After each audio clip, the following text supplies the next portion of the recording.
various sundry episodes with getting faint and weak. And so started doing tests, and I wound up in the hospital for a month, which is not fun, but anyway. And at the end of it, well, in doing the tests, they determined that I had the blockage. Majority of the bottom of my heart had blockages.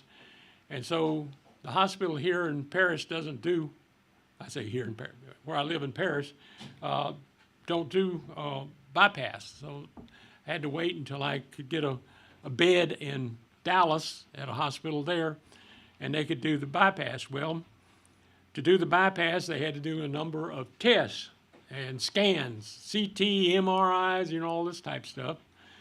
And when they did, they determined that I had enlarged lymph nodes, which is not a good sign. It turned out that when they did a needle biopsy, which was inconclusive. Then they come back, and you can't see it on the screen, but there's a long scar in my neck here where they actually excised a lymph node, and then they did a biopsy of it and determined that I had Hodgkin's lymphoma, a type of cancer that is easily treated by chemotherapy, which can be done in Paris. So I'm in the process of doing all the tests preparatory for them starting the chemo here in Paris. Along with it, I'm now doing heart, cardiac rehab exercises to help strengthen everything and get me back up to speed. It's a slow process. I don't like exercise, and I definitely don't like stationary bikes. It don't go nowhere. So you don't have any sense of accomplishment except time that's done. And but I will say, for those out there that may have been bad-mouthing Medicare, I don't bad-mouth Medicare. The bill just for the 3 weeks in Dallas was $386,000. And then after all of their adjustments and everything, I wound up paying $1,600. And then there's a doctor who's handling the testing for the cancer, and I still owe him. But that's let's see. That was about $20-something thousand, and of that I owe $324. So, but there's a lot of little ones. I mean, it seemed like everybody, his brother that comes by your hospital room. I had 6 doctors while I was in the hospital. Everybody that comes by sends you a bill. And then Medicare does its adjustments, and then you pay 20% of what they have contracted as the actual billing. It's a racket for the doctors. I mean, because all that's written off, that's good old take it off your income tax type thing. So I really don't feel sorry for them. It came out just about as good as when Betty had her stroke, because her 3 days in ICU was $70,000, and I paid $1,200. So if you have Social Security, make sure you get your 40 quarters in, and I mean all 40, because you get the hospitalization included, and the hospitalization only requires a $1,200 deductible, and that covers all the time you're in the hospital. The room in the hospital was $4,200 a day, because I was in ICU. I had my own private room. They're in there watching TV. Oh, and they came in every 2 hours to take my blood pressure. And at 3 in the morning, they came in every morning and took blood samples. I got poked and stuck more times than I've ever got poked and stuck in my life. And I don't like getting stuck with a needle. Yes? Tom and I can testify to what was going on with Dennis having to deal with all that when we visited in the hospital. hospital. It was just wearisome to watch them keep coming in relentlessly, like you're saying. Yeah. Well, anyway, got out of there. The people that worked there at the hospital, I really feel for them because they were overworked. The reason it took me so long to get into the hospital was they were understaffed, and they were having a COVID outbreak. So it was a little bit of everything. And like I said, I was on ICU. I'm going to pick up where I stopped 5 months ago. We're in the book of Ezekiel, chapter 23.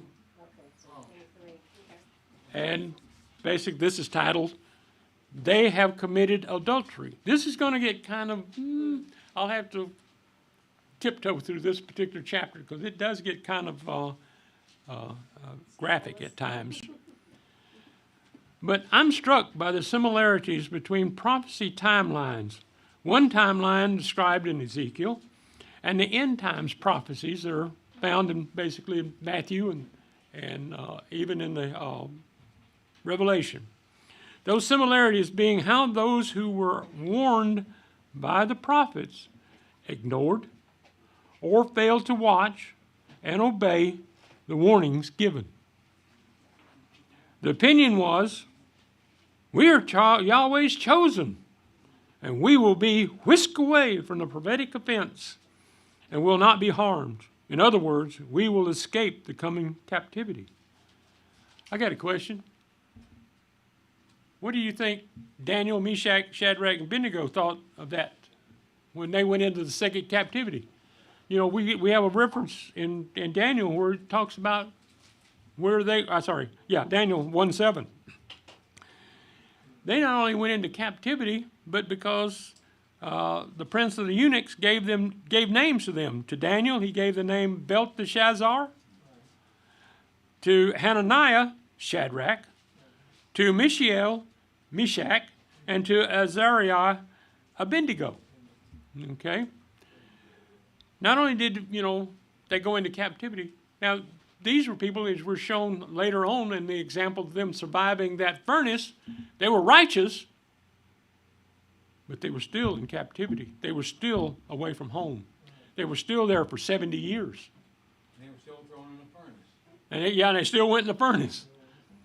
I wonder how many times that those sent by Yahweh to proclaim a warning of the coming captivity, and that even applies today, were told that they did not have the right message, that the message was too upsetting to the people, and the message was too negative. What's negative about surviving? Literally, what is negative about surviving? It's been approximately 5 months since the last time I spoke, and the world is facing financial collapse as of this past week. The SVB Bank, the 16th largest bank in the world, went under. We're facing World War III. Whether you recognize it or not, we haven't gone into the shooting phase yet. We're in the initial phase, leading up through hostilities and a coming food shortage. And especially may be very true by the end of this year. So let's look at what Yahweh has to say to those in captivity, explaining what they did to be in captivity. Now, they've already gone through. They had the warnings. They didn't listen. They didn't look. They didn't keep an eye out. And so it kind of snuck up on them, and they wound up in captivity. And Yahweh is now going to tell them, I'm going to go back and tell you all over again why you're here. Yes, Curtis. Now, to answer your question about being whisked away, today we would call that the rapture. Yeah. Well, and even worldwide had a form of the rapture, because we were all supposed to go off to a place of safety the first Sunday in January in 1972. And what's negative is not the message, it's the rebellious attitude of those who do not believe. Well, it's not so much they do not believe, they don't want to believe. Of those who don't Because that's going to change their lifestyle. They're going to have to sit there and they're going to think, well, what am I going to do if I go into captivity? Kind of literally, what's going to happen to me? Why is it going to change? What's going to change in my life? One reason we're not going to have the temple We're not going to have the sacrifices. Once a year, Yahweh is not going to forgive all of our sins because they can no longer do sacrifices. Okay? Ezekiel 23, verse 1. Yahweh's word came again to me, saying, Son of man, there were two women, the daughters. Okay, the daughters of. Something got lost. Of one mother. Okay, now I'm having to find out where the rest of my note is. And you're talking about daughters of one mother. This is really a metaphor. There are actually two metaphors here. Gill, while they commentary says, while they sojourned as strangers in that land, they learned and practiced the idolatries of it. That's found in Joshua 24:14. We're talking about all the way back in Joshua. And so the Targum, Joshua 24:14. Now, therefore, fear Yahweh and serve him in sincerity and in truth. Put away the gods which your fathers served beyond the river in Egypt and serve Yahweh. And they erred in Egypt after the worship of their idols. They erred, and there they corrupted their works. I mean, we're going all the way back to the time when they first came into the land, because this is where Joshua was talking about. And he talks about they committed whoredoms in their youth. As soon as they were come out of Egypt and were formed into a political and ecclesiastical state, had the law of Elohim given them and promised obedience to him and were espoused. In other words, engaged to him as a wife, which times are called the days of their youth and espousal. That's found in Jeremiah 2:2. And then were they guilty of whoredom or spiritual adultery, because it actually goes two ways. It can be the actual physical whoredom, or it can actually be the spiritual whoredom where they turn their back on Yahweh. Which idolatry in making and worshiping the golden calf first, after the manner of Egypt, and in joining themselves to Baal Peor, the god of the Moabites, found in Exodus 32:1, and that happened before they crossed into Israel. It says, you know something? There's still something, I think, missing here. Okay. Nope, okay. Oh, I know why. I got this comment before the actual verse, 23:3. They played the prostitute in Egypt. Well, they went after other gods. They played the prostitute in their youth. They were young. Their breasts were fondled there, and their youthful nipples were caressed there. Their breasts were pressed, this is a commentary, and they bruised the teats of their virginity. That is, the Egyptians who drew them into idolatry and with whom they committed it, which is expressed by the actions of adulterous persons, suggesting that before this they were as chaste and pure virgins to Elohim, adhered to his worship, and served him only, and were not defiled with the superstition and idolatry of the heathens, and they made the teats or paps of their virginity, that is, made them swell and increase, being impregnated by them, and their idolatry completed, and to move and heave, being pressed. I mean, he's using all of this imagery. I know it's kind of graphic, but he's making a point.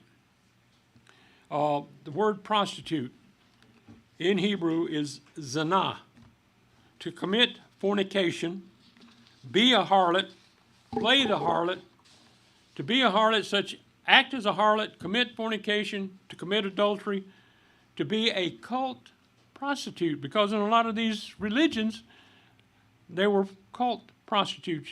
A woman had to go into the temple and be a prostitute at least one day out of the year.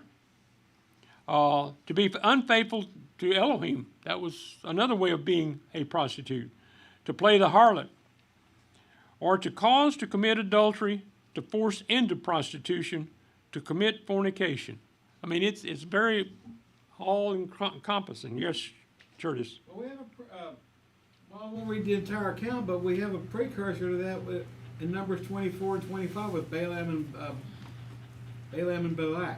Yeah, because he taught them that the way that they could seduce the Israelites was to introduce prostitution to them. Right.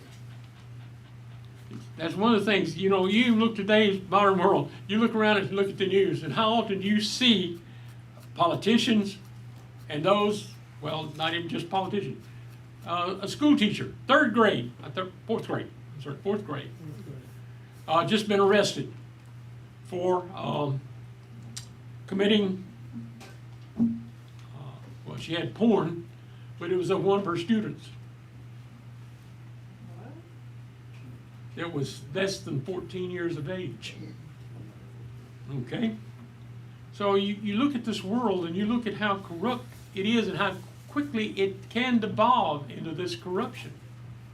Going on with Ezekiel 23:4, their names, now he's going to name these two sisters. Olah, the elder, and Olah, her sister. They became mine, and they bore sons and daughters. As for their names, Samaria is Olah, meaning those that are of the nations, outside, those that are non-believers. Olah, the elder, or the greater, meaning the 10 tribes of Israel, which were more in number than Judah.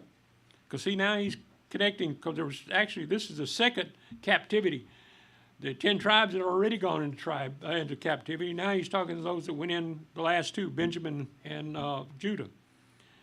The Judah, and gather greater in power and riches. Their name, Olah, signifies her tent or tabernacle, which was entirely their own and not Yahweh's. Their worship and places of worship were of their own appointing, namely, their calves of Dan and Bethel. God had nothing, or Elohim had nothing to do with them. There he did not dwell. His tabernacle was not there.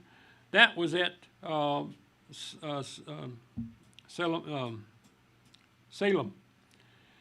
And, as the scripture goes on, and Jerusalem is Olah, which name signifies my tent or tabernacle is in her. That is the name of Judah, or the two tribes in which stood the temple of Yahweh, where he was worshipped and where and I don't even have that dental thing in my mouth. It's hard to pronounce those names in the first place. Huh? It's hard to pronounce those names in the first place. Olah played the prostitute when she was mine. She doted on her lovers, on the Assyrians, her neighbors. Now he's coming back to what went on in Israel or in Judah and Benjamin. I'm sorry, Olah is being the northern 10 tribes, what they were doing before they went into captivity. Verse 6, who were clothed with blue, and governors and rulers, all of them desirable young men, horsemen riding on horses. See, at that time they did not have horses. Yahweh had prohibited them from having horses. Gil and its commentators, which were clothed with blue, a color the Assyrians were fond of and clothed their soldiers in, and was taking to the eye, and it was really something to behold. Well, you look at our uniforms here now in military, police, all of this. Blue tends to be the primary color. And is mentioned because that men finely clothed, beautifully arrayed, are more engaging to women, and who are fond of dress, of clothing. Look at how many women were basically seduced by a man in uniform.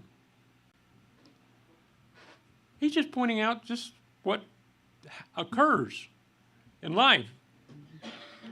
Yes, Tom. There's an attempt to the United Nations, which all wear blue uniforms, to bring a seduction to Europe, just for starters, to confirm what you're saying today, now. Yeah. Ezekiel 23:7, she gave herself as a prostitute to them, all of them the choicest men of Assyria. She defiled herself with the idols of whoever she lusted after. That's how he explained how she prostituted herself. She went after the idols of all of these nations around her. Thus she committed her whoredoms with them, entered into alliance with them, and joined them in their idolatrous worship. Why do you engage in an alliance? Why did Israel find it necessary to engage in an alliance when Yahweh said that he would provide them whatever they needed, whatever protection they needed? They lost their dependence. Huh? They lost their dependence on Yahweh. They took their eyes off of Yahweh. And they looked around them and they saw these magnificent armies, and boy, how great, and, in fact, how big that they could do. Verse 8, she hasn't left her prostitution since leaving Egypt. For in her youth they lay with her. They caressed her youthful nipples, and they poured out their prostitution on her. Commentary. Though the Israelites took in the gods of the Assyrians into their worship, they did not relinquish the golden calves set up at Dan and Bethel. This is the northern tribes.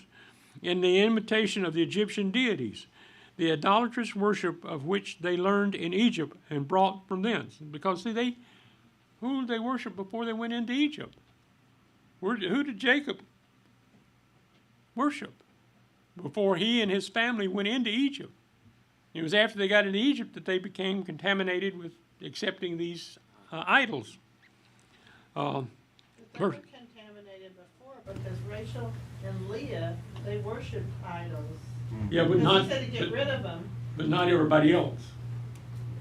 or everyone that came from Haran. Yeah.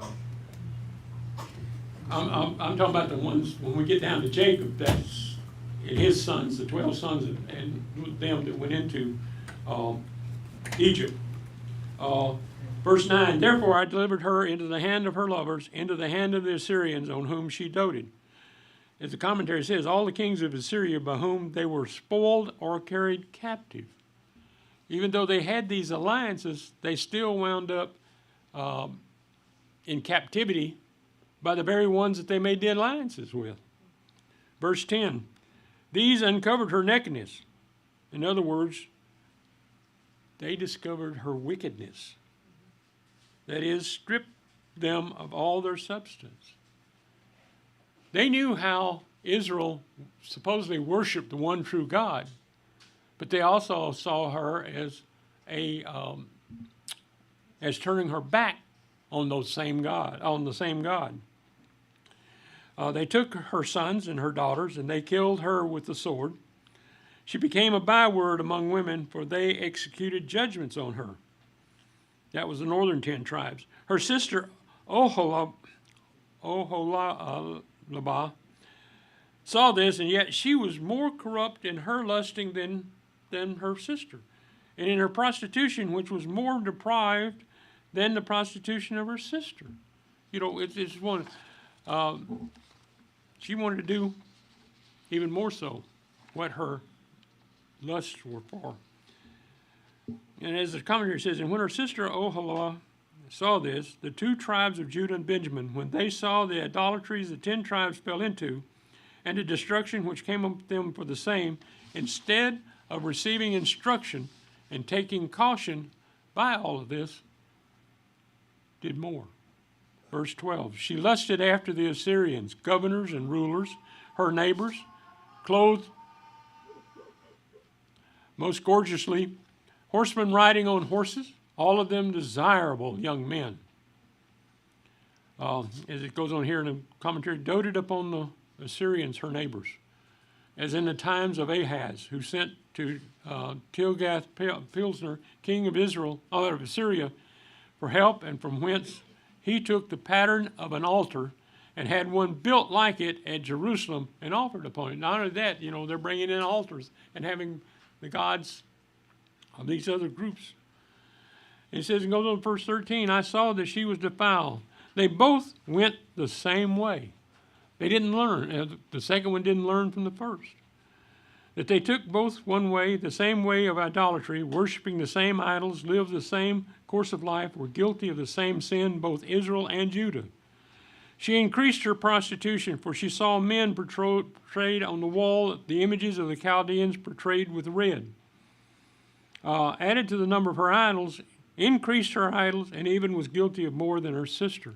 Not only that, they started painting pictures of these Chaldeans on the walls and setting up shrines for them, or carving a thing and then coloring it with all the pretty,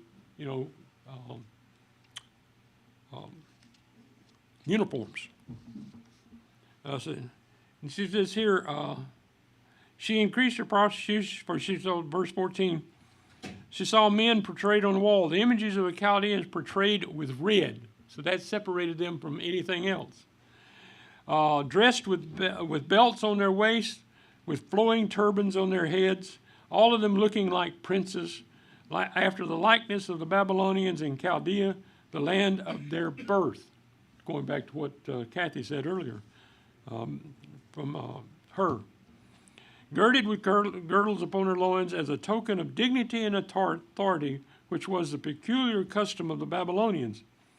From the Talmudist observes, exceedingly in dyed attire upon their heads, having turbans of various colors upon their heads, after the manner of the Persians.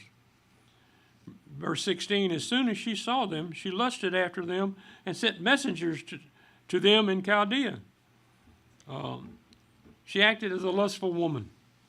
On the sight of the pictures of men, fall in love with them and are mad after them, such as vehement desire after the idols of the Chaldeans prevailed upon seeing their images. Now we've got to realize something. Even though he's basically posing this as two females, who's the leaders of the country? They weren't. The men were. I mean, you look at the priest, you look at the king, you look at all of those people that were out there that were in charge, and who they were. They were the ones doing this, but it's being represented as being the only way you can do, I guess you can say prostitution, because prostitutes were only considered to be women, technically, according to the commentaries, and that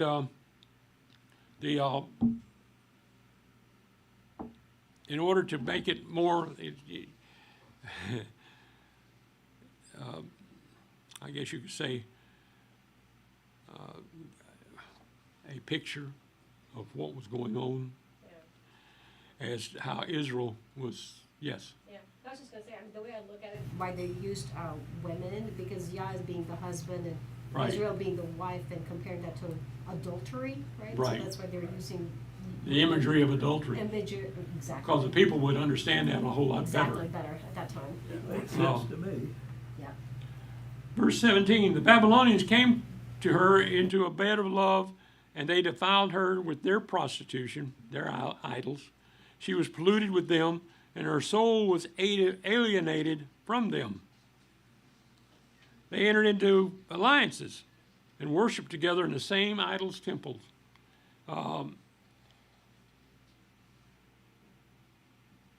Says also, she was polluted with them, and her mind was alienated from them, or plucked or disjoined from them.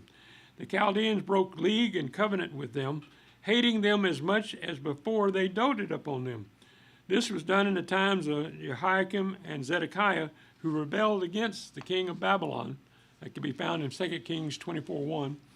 As it often is the case of lewd women, when they have satisfied their lust with their gallants, loathe and despise them and cast them off. It's like growing up, you would see these, the guys that all the girls chased. Well, the guys would chase the prettiest girl in the class, and they got what he wanted. And that's what they're really talking about here. Once they got what they wanted, then they were just a used piece of garbage. That's what the Absalom's did. Not Absalom. The brother. The brother. His Exactly. brother. He wanted his sister so bad Right. it was making him sick. Tomorrow. Yeah. Because then after that he He got out of my didn't, sight. he didn't want to have her anymore. She was now as such contaminated. Yes, I Tom? say that in Proverbs, the 6th chapter, verses 20 through 35, it really addresses this powerfully, and it talks about how the adulteress will hunt for the precious life. And the precious life in Yahweh's eyes was his covenant children Right. that were being influenced to destruction, as it goes on to say in Proverbs 6, by their behavior and brought into bondage.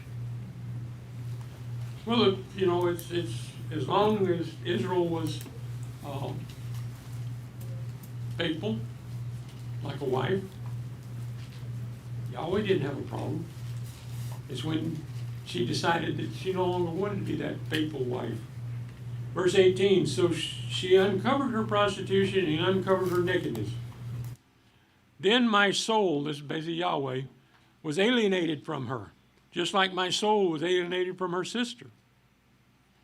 The Judeans did not cease from their idolatries when they broke with the Babylonians, but were rather more frequent and impotent in them, and courted the friendship and alliance of other heathen nations and their worship, even as a lewd woman, when she has cast off her former lovers, does not leave her lewdness, but seeks after others, and by her impudence in discovering her whoredoms and her nakedness, and by all signs of a prostitute, draws in others to commit lewdness with her. I mean, just not satisfied. There's not enough. I mean, it says, then my mind was alienated from her, like as my mind was alienated from her sister. As a virtuous husband is alienated from an adulterous wife, and cannot admit her to his bed and board, so the mind of Yahweh was alienated from the Judeans because of their idolatries. Nor could he favor them with his presence and the blessings of his providence and goodness, as he had formerly done, even as his mind had been alienated on the same account from the 10 tribes of Israel, in which he showed by suffering them to be carried captive. See, there was one thing about it with the 10 tribes. They went into basically permanent captivity. They didn't have a time frame like he gave to the second one. They went into permanent, and most of them never came back. Verse 19, yet she multiplied her prostitution, remembering the days of her youth, in which she had played the prostitute in the land of Egypt. You know, remembering all the good times, remember how they were when they first came out. And they ran into the first problems in the wilderness. They were just talking about all the good food they had back in Egypt and how they were done, and everything was just so great. Yet they were crying to Yahweh, talking about the abuse that they were taking as slaves. Yes, Curtis? Well, when you spoke about the 10 houses of Israel going into permanent captivity, well, that was actually brought on by Solomon. Remember when, due to his sins, the kingdom would be torn in half? Mm-hmm. Saul. And that was, Yeah, from Solomon, that's correct. Saul, that's how you Solomon, know. yes. Saul. Because So about Samuel. when, Split. in Solomon's older age, when he repented, the only tribes that showed any sign of turning back to Yahweh were those in the south, down by Jerusalem. Ones that is Judah and Benjamin. And a remnant from those from northern Israel, from like Manasseh and a couple other tribes that wanted to stay with David, so to speak. They're the one. But the rest of them just went off and went and made a brand new calf and the whole 9 yards. They moved the Chief Priest's tabernacle to the 8th month, and then they went off chasing after the other gods. The other deities, the other statues, the idols that Solomon had set up. Solomon's wives had set up. it was talking about here, they called to mind with pleasure the idolatries of their fathers in Egypt, and committed the same themselves. They sent ambassadors to Egypt in the times of Zedekiah to help and assistance, and to enter into alliance with them when they renewed among them the idolatries of that nation. Verse 20, she lusted after their lovers, whose flesh is as the flesh of donkeys. I love that one.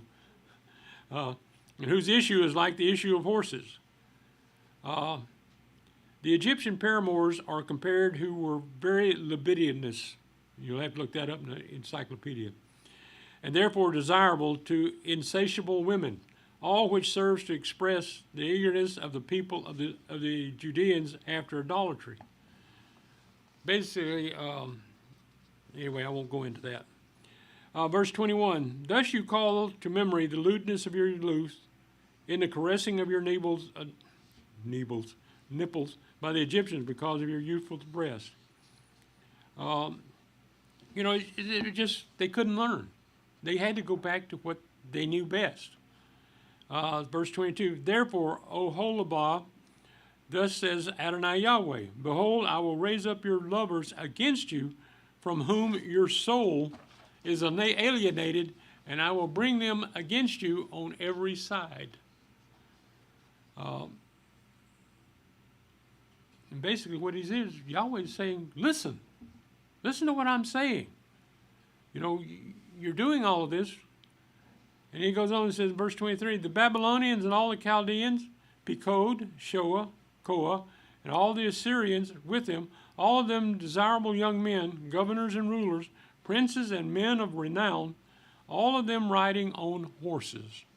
I mean, it just goes back to this magnificent army and these guys, the presentation they make of being up on top of this horse and riding into battle and all of this type thing.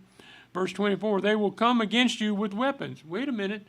Now you've been chasing after them. Now they're going to turn and come after you with weapons and chariots and wagons and with a company of peoples. They will set themselves against you with buckler, shield, and helmet all around. In other words, they'll surround you. I will commit the judgment to them. Now Yahweh says, I will commit the judgment to them. And they will judge you according to their judgments. You will, yeah. The Targum, and they shall come against you with the instruments of war, with chariots and wheels, all which denotes how well prepared they should be, and with what swiftness they would come. Think about it. I was talking about earlier at the beginning about how close we were to World War III. There's one problem. Will we be able to defend ourselves if we are attacked? Because, see, one thing about this Ukraine situation, we have basically shipped all of our ammunition to them. We've shipped our ammunition, we've shipped Germany's ammunition, we've shipped United Kingdom's ammunition. Anywhere we could gather together from NATO, we have shipped the ammunition. They're running out of ammunition because in some cases, like some of the larger big guns, the Ukrainians are firing 5,000 or more rounds per day. These things don't exactly jump off the conveyor belt assembled. Even these smart bombs, these UAVs, the Russians are dumping on them. I mean, just dumping on them. Yes, Bob? The Russians are doing 20,000 rounds A day. 4 times as much. But they've also got China, which has been building a arms situation for decades. We are in a situation now. We wouldn't. The estimate is among the people out there that watch the military that our military wouldn't be able to fight for more than 4 days before they would be out of munitions to defend. Then they could only resort to nuclear. Then see how fast it accelerates. I'm telling you, it's even here he was pointing to them. They have been preparing for this point. They're just waiting for you to be in a situation where you're too weak. Verse 25, I will set my jealousy against you. This is Yahweh says, I'm going to set my jealousy against you, and they will deal with you in fury. They will take away your nose and your ears. Your remnant will fall by the sword. They will take your sons and your daughters, and the rest of you will be devoured by fire. Commentary, as a jealous husband enraged against his adulterous wife falls upon her in his fury and uses her with great severity, so the Judeans, having committed spiritual fornication, that is, idolatry, and departed from Yahweh, he threatens to stir up the fury of his jealousy and punish them severely by the Chaldeans. Verse 26, they will also strip you of your clothes and take away your beautiful jewels. Commentary observes this may be meant either of the garments of the priest and the vessels of the sanctuary, or of the whole spoil of the city in general, whether in the temple or in other houses. Verse 27, thus I will make your lewdness to cease from you. In other words, I'm going to actually give you no way to do your lewdness no more. And will remove your prostitution from the land of Egypt, so that you will not lift up your eyes to them, nor remember Egypt anymore. That is their idolatry, for after this captivity, the Judeans never were guilty of idolatry anymore. After they came back from captivity, they were never set up any idols. Verse 28, for thus says Adonai Yahweh, behold, I will deliver you into the hand of them whom you hate, into the hand of them whom your soul is alienated. The Chaldeans and the Babylonians before loved by her and doted upon, but now hated and rebelled against. And to fall into such hands must be a sore judgment. And this Yahweh threatens to bring upon the Judeans for their sins. And he, having said it, it might be dependent upon that it will be performed, and for greater certainty of it, it is repeated in different words. Those different words, they will deal with you in hatred, and will take away all your labor, and will leave you naked and bare. The nakedness of your prostitution will be uncovered, both your lewdness and your prostitution. As the commentary says, the Chaldeans should hate the Judeans as much as before they loved them. In other words, familiarity breeds contempt. When they came into the bed of love to them, Ezekiel 23:17, and as much as the Jews hated them, or the Judeans hated them, which they showed by their severe and rigorous usage of them, putting some to the sword, carrying the rest captive, and employing them in hard service and labor, in other words, as slaves, and which is still worse and aggravated by all of this. Verse 30, these things will be done to you, because you have played the prostitute after the nations, and because you have polluted with their idols. What the Chaldeans did, Elohim is said to do, because he suffered them to do these things as a punishment for their sins. Yes, it was according to his will and by his orders. You know, most times we see things that bad happen as being, oh, Satan's out there trying to beat me down. Have you ever thought about it? It may be Yahweh trying to beat you down, trying to beat you back into submission, trying to get you back to where you need to belong. Don't always blame Satan for something you did that resulted in Yahweh punishing you. You may not got punished at the exact moment you did it, but something, as I say, over time you will have to pay. He goes on here, verse 31. You have walked in the way of your sister, therefore I will give her cup into your hand. Meaning, not only are you going to be punished for what you did, but you're also going to be punished for what she did. Inflict the same punishment on the 2 tribes as on the 10, and suffer them to be carried captive as they had been. Verse 32, thus Adonai Yahweh, you will drink of your sister's cup, which is deep and large. You will be ridiculed and held in derision. It contains much. Yes, Curtis? Actually, when you talk about Israel's or Judah's enemies would be hated as much as they loved them. We're actually warned about this kind of thing in Leviticus 26 and Deuteronomy 28. Yeah. And about these, what was falling on them. Are you talking, well, in Deuteronomy 28, it's the cursings. Yes, and so was Leviticus 26. 26. You know, the thing about all of this is, you think about it. If you know somebody that you consider to be very righteous, okay?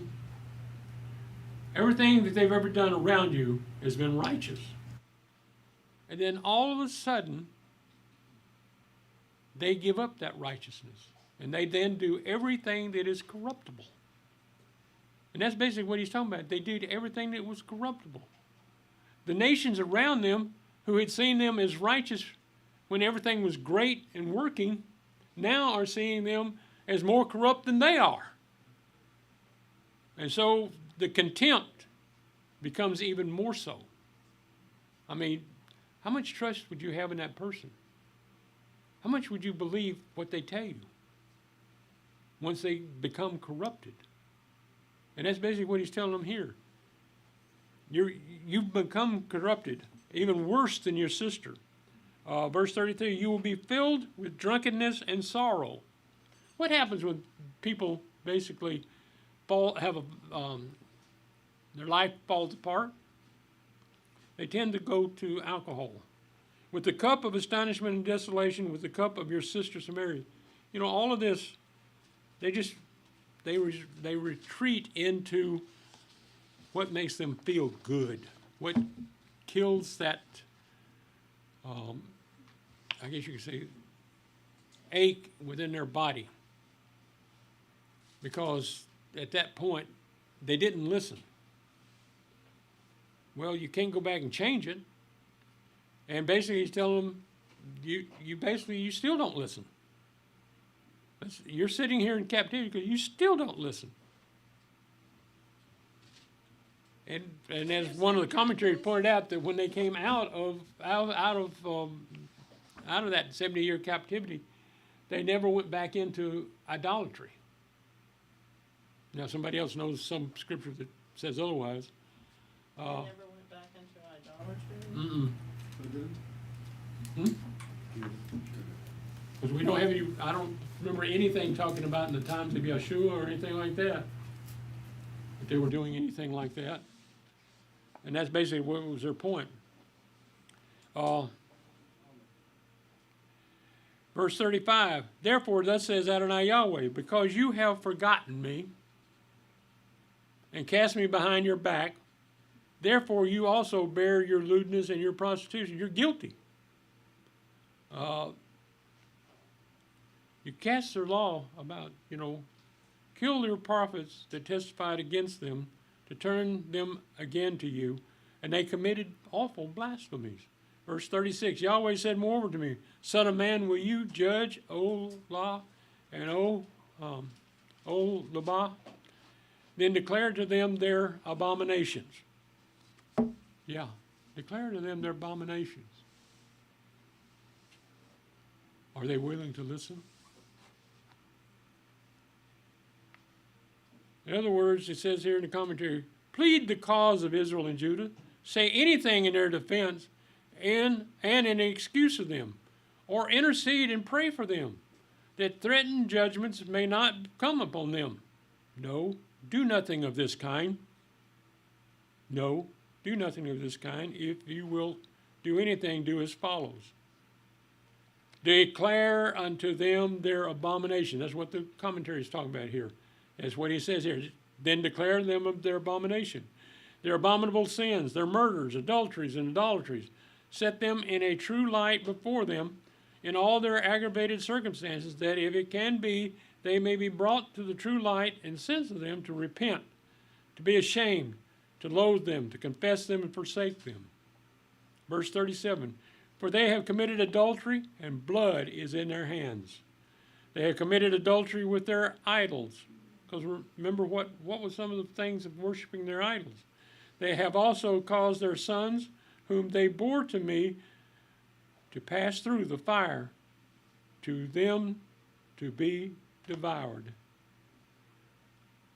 It says here they have committed adultery, either literally adultery with their neighbors' wives, which was a prevailing sin with this people, or figuratively spiritual adultery, that is idolatry. And blood is in their hands.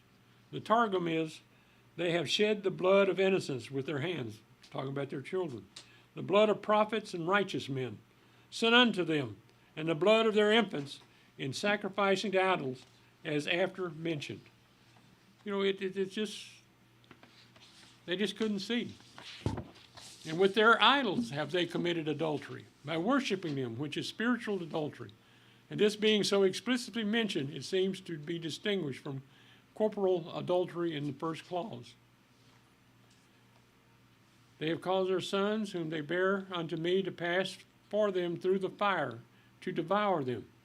Their children, who were Yahweh's by national adoption, who ought to have been trained up in the worship and service of Elohim, were in the most barbarous and unnatural manner caused to pass through the fire for or to the idols Molech and Baal, and that not merely by way of lustration and dedication, which was sometimes done by passing between two fires, but so as to be devoured and destroyed by the fire. Verse 38, moreover this they have done to me. They have defiled my sanctuary in the same day, and have profaned my Sabbath. As they caused their children to pass through the fire to their idols, by entering into the sanctuary when they had so done, and were thus defiled, and by offering sacrifices to their idols in it, and under the pretext of serving Yahweh, when they had just been guilty of murder and idolatry. And profaned my Sabbath, not only by doing their own worldly and civil business, but by slaying their infants on those days and sacrificing them to idols. Verse 39, for when they had slain the children of their idols, then they came the same day into my sanctuary to profane it, and behold, they have done this in the middle of my house. In the commentary, this explains more clearly what is before said, that by causing their children to pass through the fire was a slaying them, and that their passing through it for them was for their idols and unto them. And how, when they had been guilty of such shocking wickedness, then they came the same day into my sanctuary to profane it. Not that they came into this temple on purpose to profane it, but by coming into it, being themselves defiled with the murder of their infants and offering sacrifice to idols, or performing a hypocritical service to Yahweh. Thus was in the event a profaning of the sanctuary. And lo, thus they have done in the midst of mine house, set up idols there and worshipped them, as they did in the temple itself in the times of Ahaz and Manasseh. Verse 40, furthermore, you sisters have sent for men who come from far away, to whom a messenger was sent. And behold, they came, for whom you washed yourself, painted your eyes, decorated yourselves with ornaments. Jeremiah chapter 4, verse 30. Then you, when you are desolate, what will you do? Though you clothe yourself with scarlet, though you deck yourself with ornaments of gold, though you enlarge your eyes with makeup, you make yourself beautiful in vain. Your lovers despise you. They seek your life. Verse 41 of Ezekiel 23, and set up on a stately bed. I mean, you've got to present yourself in the best possible light, with a table prepared before it, whereupon you set my incense and my oil. Commentary, the table prepared before it, before the bed, furnished with the richest provisions to treat the ambassadors with. This may design an altar built for them to offer on it sacrifices their idols according to the customs of their church. I forgot about one thing I didn't put in here was about this idols. One of the things the Chaldeans like to do was to enlarge their eyes, and they did this by applying lead around the eye so that it was black. And so it looked like one big eye instead of just the eyeball. You saw the entire lid and everything, like somebody taking you and giving you a right good punch. But it enlarged the eyes and made you, stand out more. Verse 42, the voice of a multitude being at ease was with her. With men of the common sort were brought drunkards from the wilderness, and they put bracelets on their hands and beautiful crowns on their heads. These men came not to make war, but in a peaceful way, being invited to come, and these were a confluence of the Israelite people,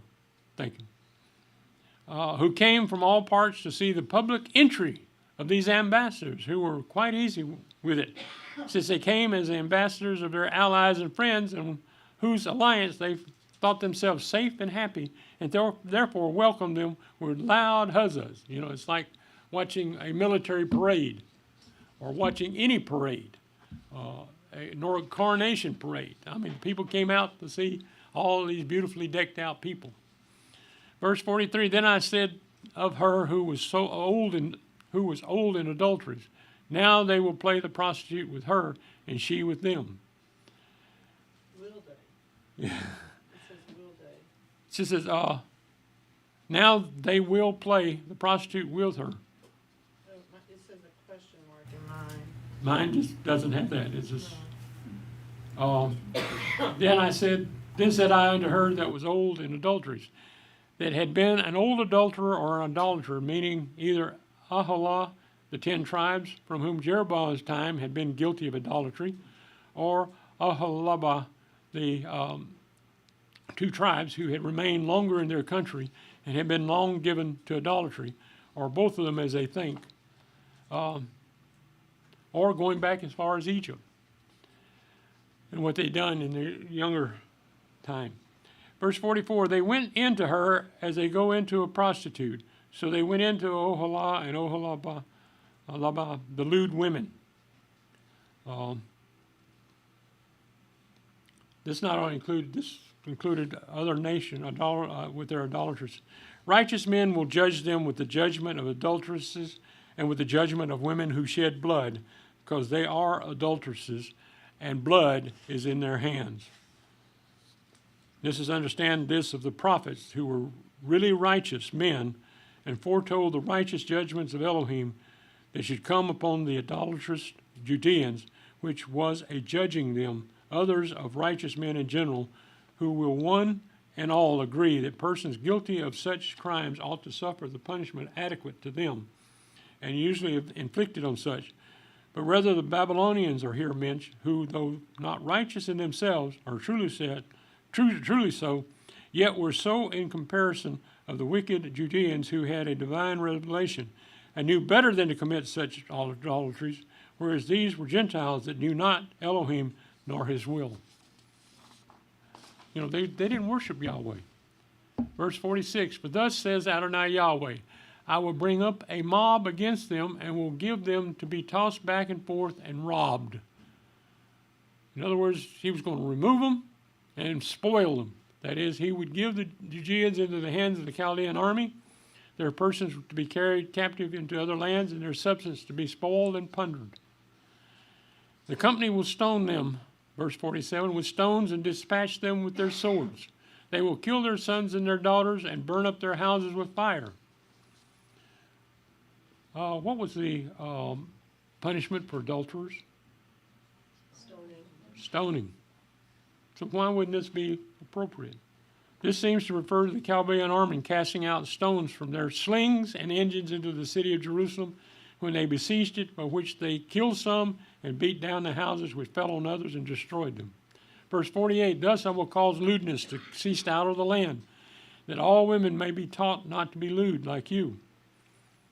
There is here an opportunity, nor any to commit it.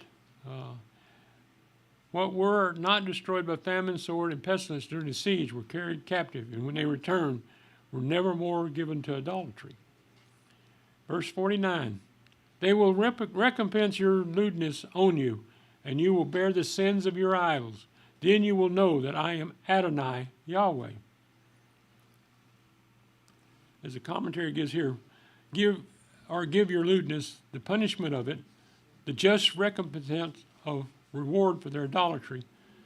And you shall bear the sins of your idols, the same, the guilt and punishment of their sins committed in worshiping these idols. And you shall know that I am Adonai Yahweh, the only Adonai Yahweh who is to be worshipped and not idols, jealous of my honor and glory, and true to my word, who can and will accomplish all I have said. This the Judeans knew and acknowledged when in captivity and returned from it. As the commentary makes here, is they will more fully when they shall be converted in the latter day, meaning those that wind up going in the latter day, end times captivity, and when the return of the Messiah, and go into the 1,000 years, we'll see a totally different world. We'll have a chance to do all of this and worship Yahweh without interference. I will return in 4 weeks on the second Sabbath in April, or April the 8th at 3 p.m. That's the next time I'm scheduled to speak. Hallelujah, praise Yahweh. Hallelujah, Yeshua, praise Yeshua, Yah's salvation.